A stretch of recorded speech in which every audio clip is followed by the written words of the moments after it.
Good morning. How are you, Chris? Sarah. I haven't seen you in like 18 months.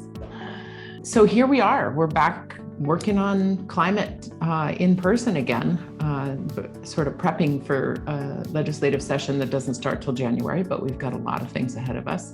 But we wanted to talk a little bit about sort of the story of Global Warming Solutions Act, because it really was quite a roller coaster. And the last time that Chris and I were together in person recording one of these was the day that everything shut down for the pandemic. Right. And at that moment, we had been making progress on moving global warming solutions through the legislative process. And at that moment, we really didn't know. We didn't know whether all of our priorities and all the good work that we'd done was going to be set aside to make way for COVID recovery. Turns out that, the legislature can walk and chew gum at the same time. We did some really great work getting that coronavirus relief fund money out into the communities, making sure that people were supported, bolstering the resilience of our towns and villages to support their people. Right. How many school buses running around dropping off lunches did you see? I still see coolers at the end of people's driveways. Yeah. You maybe don't see that in Burlington, but We have drops in central locations. But yeah, our roadsides are still dotted with coolers where the school bus would drop off lunch for the kids. we were hearing teachers were sometimes helping. Yes, and, It was really the only great, contact that they had with their students. a really great. Actually, there's a lot of parallels to the climate because communities came together in the pandemic and in a very local way, which I think has got some promise for us. Yeah.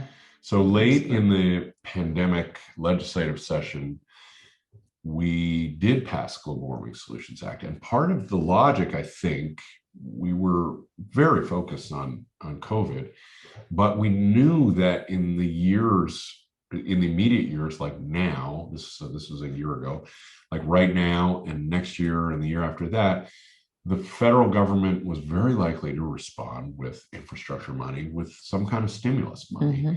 And we wanted to be ready to make sure that some of those investments helped us in our battle with climate. Right. So we managed to get it passed. But even before that, we one of the things that made a big difference to legislators was the public engagement. Yeah. And the public sort of getting focused on one bill, for instance. That's a big difference because when you campaign, you hear some people are very interested in climate. What are you doing for climate? But it's not like they're saying, what are you doing about climate and where is Bill H, blah, blah, blah, blah, right? It's a very broad topic. It's hard to know what to prioritize. And the public forums that you and I and other legislators held all over the state were very telling because we were talking about some priorities that we were going to push, including Global Warming Solutions Act. And I remember a couple things. People were really appreciative of the discussion. People said, why can't we do this more? I wish we could do more of this. It's hard to stay as engaged as I want to. And I would love it if we could look into creating webinars so that all of us around the state could have this continued regular dialogue and engage more and more people who couldn't come. And young people came and what did they say? You're not being bold enough. Yeah. This is not enough. Do more, do it faster, do it better. Because I just remember one teenager, I think she said it to you, that she wasn't sure she was ever going to have a family because she wasn't sure she wanted to bring kids into and this they world. weren't wrong, right? They're looking at the science. Yeah. And it was an amazing for both of us, I think, to have to say, look, the legislature's not perfect. Yeah. We are pushing as far as we can. So that just sits with me a lot. Yeah. Now, fast forward, Global Warming Solutions Act passes in an intense time in Montpelier and gets vetoed. Yeah. So now we've got to try to override the veto, and that's a much higher bar, 100 votes in the House, 20 votes in the Senate. Yeah. And we did it. You did it. really. People poured on pressure onto elected officials, and it worked. And we narrowly did it, right? What was the vote in the House? 100 exactly? 100 or 101 maybe. 100. There might have been a couple Republicans, right? I remember, I can't remember which vote, but I remember somebody saying, this isn't perfect, but I refuse to do nothing. Mm-hmm. Yeah. What a great, Yeah. Yes, please. Yeah. Can we do more of that? Right. So we passed it in spite of the override. In spite of the veto. And we set up targets, emission reduction targets. We got to bring in the law. So we put targets. Here's the emission we got to reductions we got to do. And by the way, Vermont's been trailing our neighbors in New England in terms of how much we're reducing emissions.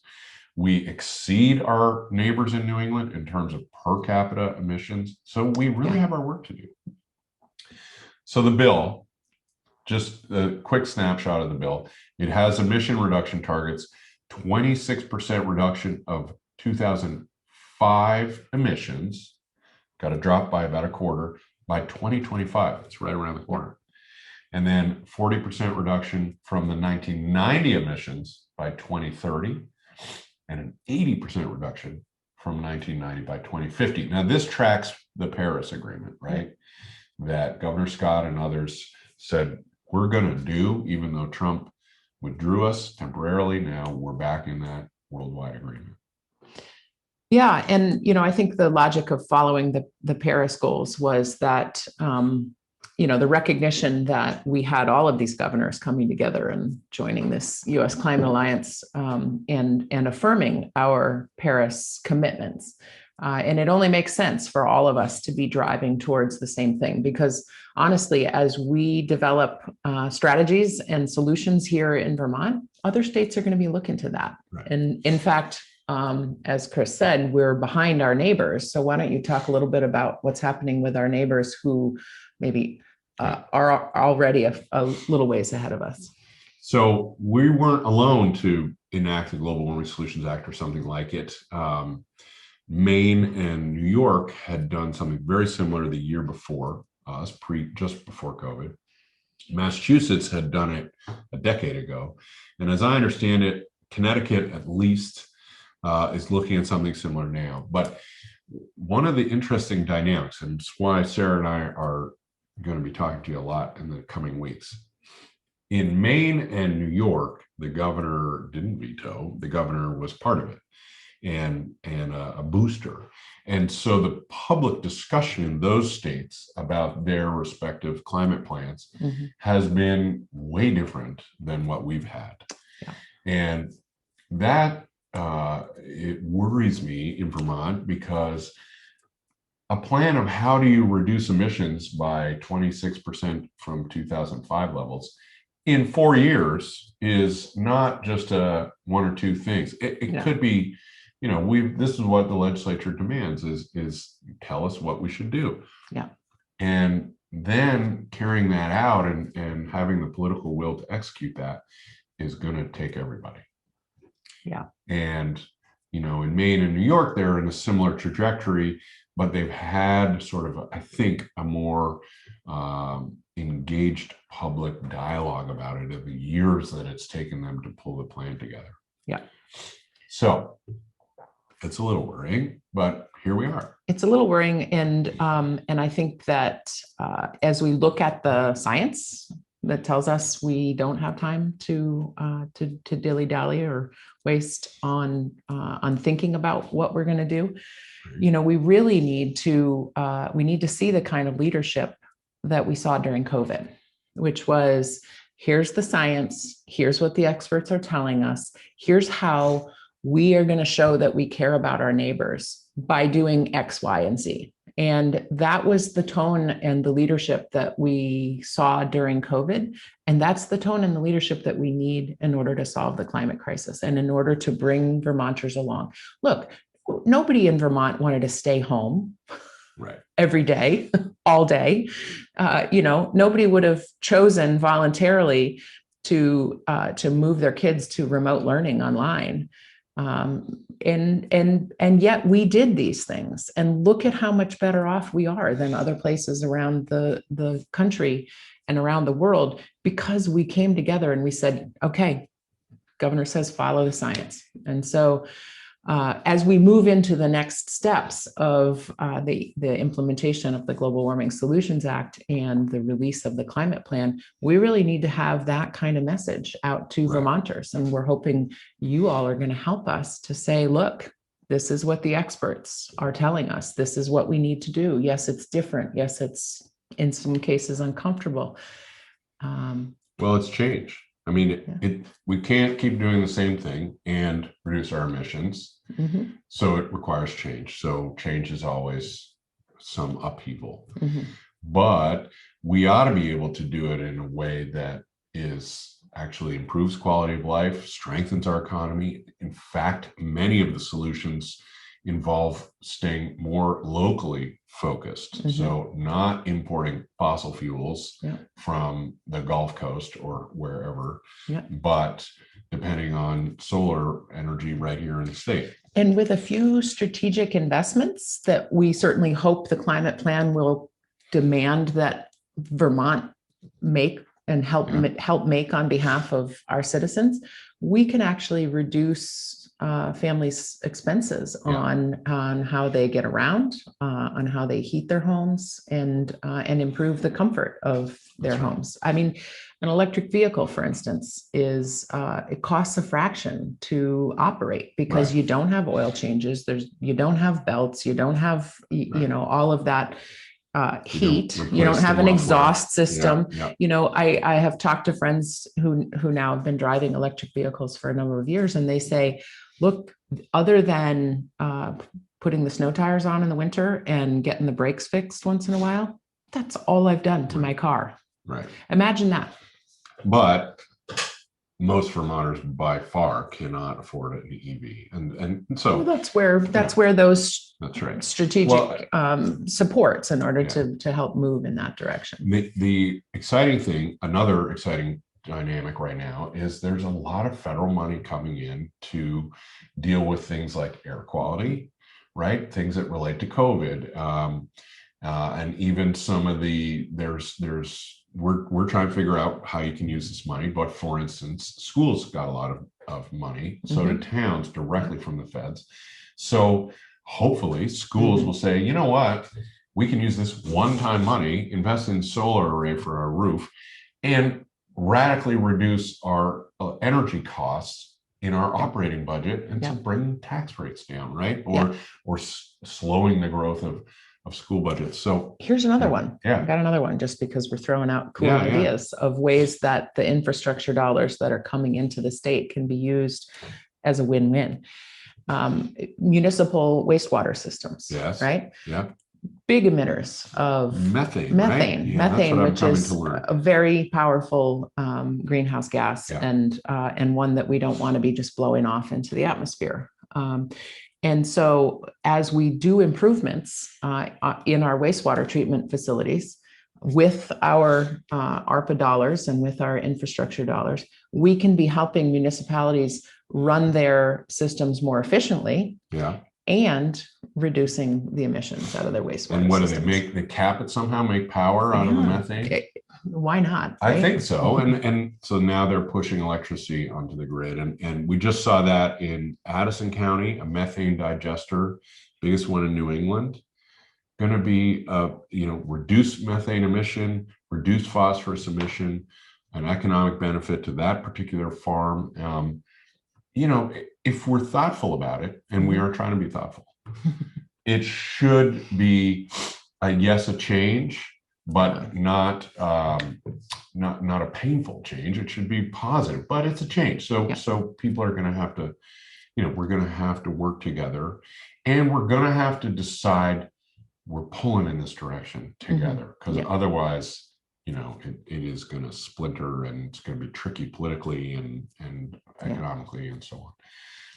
So back to the Global Warming Solutions Act. So with all these sort of ideas in mind, and the legislature not of one mind of how to do it, we were of one mind that we wanted to address this. And so we put the targets in there. There's an accountability provision, and we set up a council, climate council. It's called 23 members. Yeah. Why is it so darn big? Well, because it's a big problem, and it's a big challenge, and we wanted to make sure that the challenge was shared between government generally and members of the public. And so the council is really made up of a core of 8 cabinet members from different departments of the state. Transportation, ag, energy, the predictable ones, right? Commerce, and those folks really being able to represent how government can be harnessed to help do this work on behalf of Vermonters. There's 8 members of the council that were appointed by the House of Representatives, and those folks are, representing the fuel sector, representing rural communities, manufacturers, representing manufacturing. Who else here? The utilities. Actually, Greenmount Power has a member there. Yep, an expert in climate change science. So the Vermont State climatologist is on there. And so, these are folks. In fact, we're going to talk with one of them in the coming days, who's representing someone who has expertise in the design of greenhouse gas reduction programs. And the Senate gets 8 to 7 members. The Senate leaders appoint. One is a youth representative. There's somebody from the farm and forest sector. Data analyst. So you get the sense somebody, an expert in resilience and disaster response. Mm-hmm. So it was cumbersome because it's not a single sector, right? It's got to really represent the broad and lay of the land and is geographically representative. Yeah. And they've been working hard. Yeah. They've been working hard for coming up on a year now, right? Yeah. Mm-hmm. And their charge is by December 1 to present the legislature and the administration with a plan. Here's the targets. Here's the plan that would get you there. That's a quick timeline. It is. But they've organized themselves. Well, the law directed them to organize themselves into subcommittees. So each of these 23 is going to sit on a subcommittee, and there's 5 subcommittees, and they're focused on what we know are the major things that we need to focus on. There's a Just Transition subcommittee who's really focused on making sure that the most impacted are at the table and being centered in how we design our solutions. There's the cross-sector mitigation subcommittee, which is the one that I sort of consider to be like, this is where it's at. This is where the rubber meets the road. Yeah. These are folks who are coming together to figure out, what are the strategies and the pathways that we are going to use to actually reduce our emissions. So it's not just sort of just transportation, but it's cross-sector. Okay. Yeah. Agriculture is 15% of our emissions, but we're not going to ignore that. We're going to have some projections there, or some solutions there. And what are the unique solutions that we need to be thinking about for agriculture, for industry, for waste and wastewater? Then there's the resilience and adaptation subcommittee. Yeah, those folks are really interesting because actually I'm guessing that a lot of everyone says, well, what's the cost? Well, obviously we're going to have to deeply understand that. But what's the cost of inaction? We're seeing floods. We're seeing 7 inches more rain every year in Vermont. Ask farmers if they believe climate change is having an impact. There's not a debate actually among the ag community that I've talked to, because they're dealing with a lot of rain in a way that they didn't used to. Yeah. And what's the cost of ignoring that? Mm-hmm. It's pricey to replace those culverts, to replace your bridges, your walkways, all that, when you're seeing floods pretty reliably. Yeah, Southern Vermont just last night. just getting whacked over and over again. The utilities, right? The utilities used to think of their whole strategy was about that one big event every winter.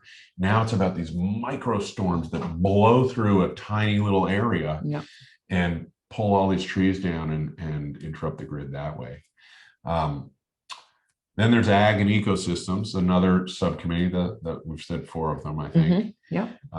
Straightforward in terms of trying to think about the unique needs of Vermont ag and our working lands, our forest land. And how can we use those potentially in the future? Because we recognize that changes in farming practices can actually help sequester more carbon. Absolutely. Changing in forestry practices can augment the way our forests sequester carbon. So that's an important part of the conversation, and one that I think Vermont is very well positioned to capitalize on behalf of the rest of the country who may not have what we have in the way of agriculture and forest land. Right. States like us in Maine with big tracts of forest land clearly have a unique maybe ability to help the region more handle the charge of sequestering carbon.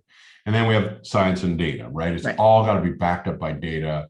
We can't guess that, well, maybe if you try that. No, it's like, if you try this, we would anticipate this outcome. Because honestly, don't you want to know, like, if you've got $10 to spend, what's the best way to spend that money? And the science and data subcommittee is really working on cranking through the numbers. These are the most effective programs to reduce emissions. These are the most effective sectors.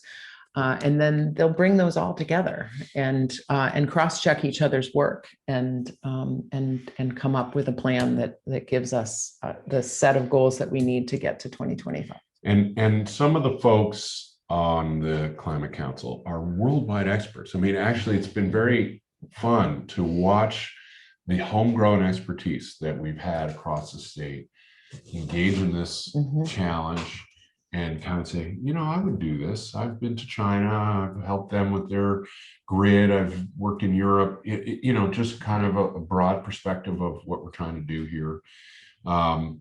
So I'm cautiously optimistic here, and we have big piles for us relative of federal money that we can potentially use to get this process really started.